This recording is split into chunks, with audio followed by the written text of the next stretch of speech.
Merci de nous retrouver en direct pour cette autre édition de l'entretien sur Afrique Média. Nous recevons Faustin Archange Touadéra, président de la République centrafricaine. Avec lui, nous reviendrons sur ses 2 premières années de mandat à la tête du pays et nous allons également nous appesantir sur les grands enjeux en RCA au moment où il s'apprête à entamer une 3e année. Monsieur le Président, merci d'accepter cet entretien. Merci. C'est moi qui vous remercie de l'opportunité que vous me donnez.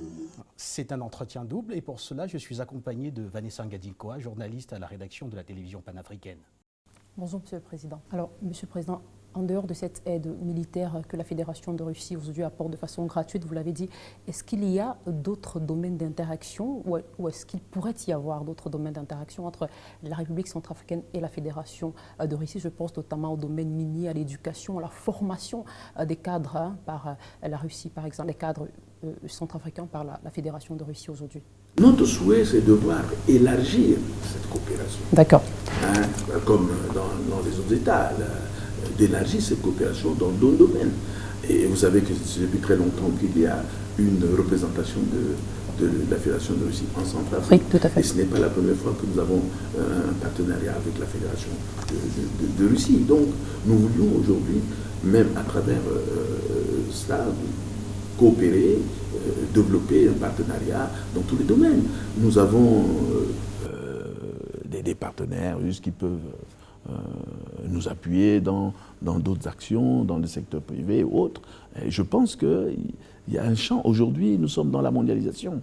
Donc, ici, il y a des intérêts mutuels, nous pouvons y travailler. Donc, notre souhait, c'est de pouvoir, dans le domaine de l'éducation, dans le domaine des infrastructures, vraiment établir un partenariat avec la Fédération de Russie. Monsieur le Président, tout autre chose à présent, l'économie. 4,5% de taux de croissance en 2017, dû notamment à la reprise des exportations dans le secteur minier et également au retour de certains éleveurs sur leurs terres. Mais pourquoi est-ce qu'on a l'impression que cette croissance ne profite pas aux Centrafricains quand on sillonne les quartiers de Bangui? Mais vous savez que, comment vous dites que ça ne profite pas? À partir du moment où il y a la paix qui revient. Vous voyez bien que vous circulez. À Bangui, ce n'était pas comme ça il y a quelque temps. Aujourd'hui, on sent un engouement, on sent que les gens veulent, évidemment, quand on entend des coups de feu, des gens tués, tout le monde se pose des questions parce qu'ils n'en veulent plus. Ils ne veulent plus de morts. C'est pour cela, mais nous travaillons. Aujourd'hui, vous parlez de retour des éleveurs. C'est vrai. Vous parlez aussi aujourd'hui dans un certain nombre de secteurs, par exemple dans le secteur minier, aujourd'hui il y a les zones vertes et autres. Ça peut aider dans différents secteurs. Plus nous allons vers le dialogue où les gens viennent plus, les gens vont se mettre au travail pour produire. Et nous travaillons aussi sur l'agriculture. Vous savez que nous avons relancé la culture du coton qui était abandonnée. Et nous continuons à travailler sur l'agriculture puisque 80% de nos populations vivent de l'agriculture. Et aujourd'hui, nous avons un bon programme avec nos partenaires, la Banque mondiale, l'Union européenne et autres, l'AFD, pour relancer ces secteurs-là. Et qui, ça, c'est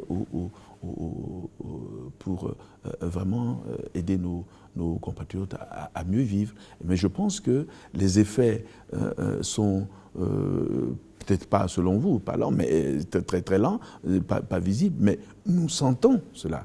Et ce n'est pas du jour au lendemain qu'on va changer. Nous sortons d'une crise difficile. De mémoire de Centrafricains, c'est la première fois que nous voyons une telle crise, une crise profonde, qui a même touché les fondements de notre nation. L'unité était même ébranlée.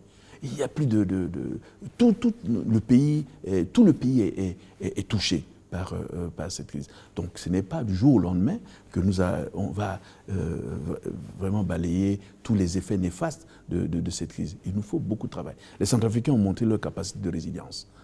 Et j'ai confiance que nous allons travailler. Évidemment, il y a des mauvaises langues, il y a des gens qui veulent tirer vers le bas, mais je pense que de plus en plus, les gens ont compris qu'il faut travailler, qu'il faut aller dans le même sens. Un chef d'État a été élu il y a 5 ans pour vraiment dérouler le programme.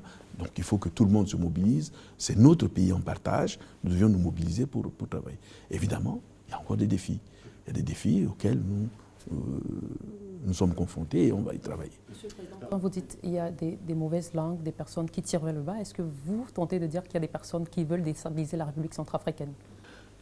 Déstabiliser, vous regardez dans les réseaux sociaux ce qu'on dit. Quand vous venez ici, ce n'est pas les réalités. Il y a une image négative qu'on veut projeter de notre pays, de la République centrafricaine, alors qu'on sait que c'est un pays qui revient de loin. On devrait nous accompagner, nous aider à lever. Mais ce qui se dit, mais quand les gens viennent, moi je reçois des gens qui viennent et disent, mais ils sont étonnés. Parce que ce qu'ils regardent en communication est tout à fait à l'antipode de ce que nous vivons dans les réalités. Toujours des images négatives. Alors qu'aujourd'hui, les Centrafricains, c'est vrai, nous avons traversé un moment difficile, mais aujourd'hui, les gens veulent la paix et ils travaillent pour qu'il y ait la paix. Ils sont en train de se réconcilier. Les groupes armés aussi, tout le monde est dans cette dynamique. Je ne veux pas dire que tout est bien, non. Il y a des grands défis parce que le pays était complètement par terre. Il n'y a plus les fondamentaux. C'est maintenant qu'on remet les institutions en place. Ça veut dire quoi, ça? Et vous avez vu que dans l'arrière-pays, il n'y avait même pas un certain nombre de services déconcentrés. Maintenant, on commence à pousser nos fonctionnaires à aller pour aider la population.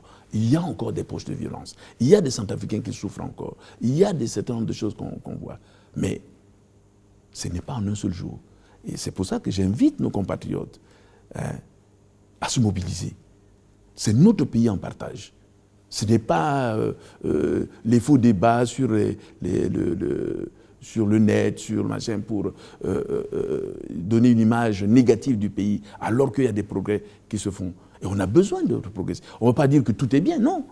Mais de ne pas mentir sur les réalités. De ne pas dire des mensonges sur ce qui se passe, alors que ce n'est pas vrai. On crée des informations pour décourager les gens à donner toujours une image négative du pays. Et certaines presses, vraiment allègrement, adorent donner ces fausses des images négatives du pays.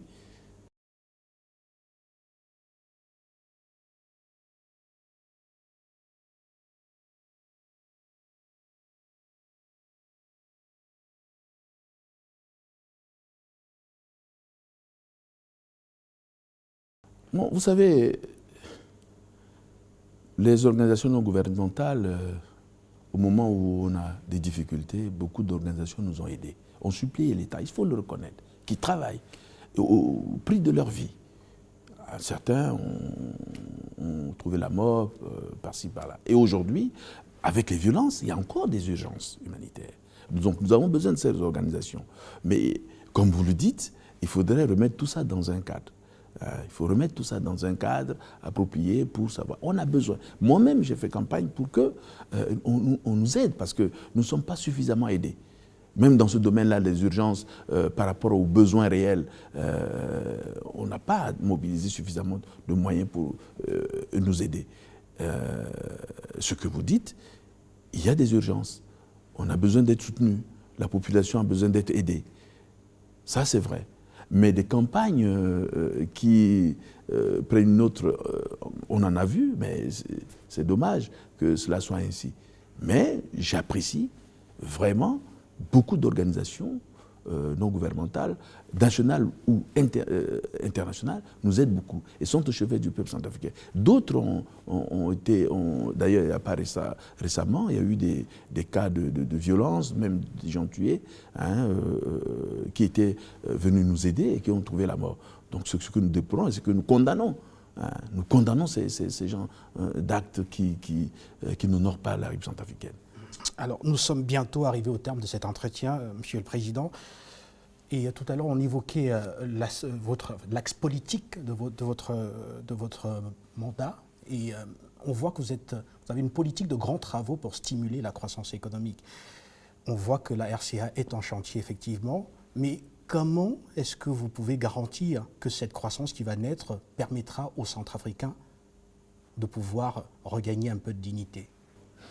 Vous savez, nous travaillons nous avons mis en place un certain nombre de réformes. Ces réformes vont couvrir tout un certain nombre de secteurs. y compris la gouvernance. Parce qu'aujourd'hui, nous sommes en programme avec le Fonds monétaire, sur la base de certains nombres de choses à faire, dont une meilleure gouvernance, une meilleure gestion de nos finances publiques, pour avoir une meilleure répartition. Aujourd'hui, nous travaillons sur l'aspect budgétaire pour que vraiment il y ait une orthodoxie dans la gestion. Donc aujourd'hui, nous allons mobiliser des ressources, soit internes, soit externes.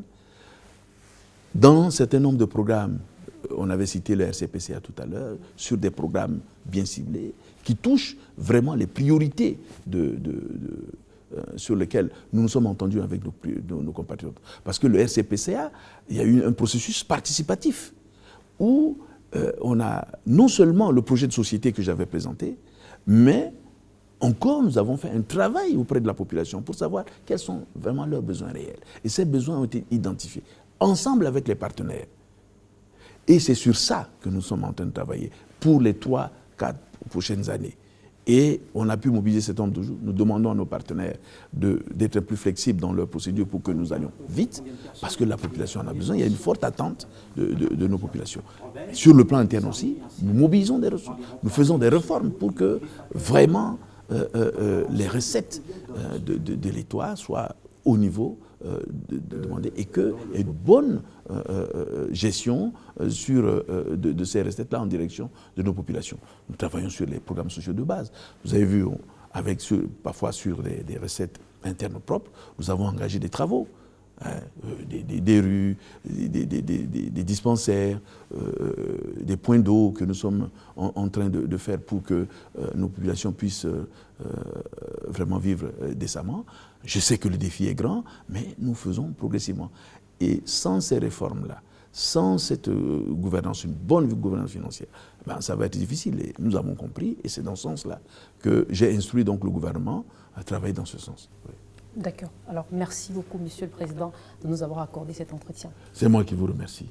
Voilà. Merci également à vous, fidèles téléspectateurs d'Afrique Média, d'avoir suivi cet entretien exclusif d'Afrique Média. Nous étions donc avec le président de la République centrafricaine, Faustin-Archange Touadéra. Restez bien sûr en compagnie des programmes d'Afrique Média qui se poursuivent et à bientôt pour un autre entretien.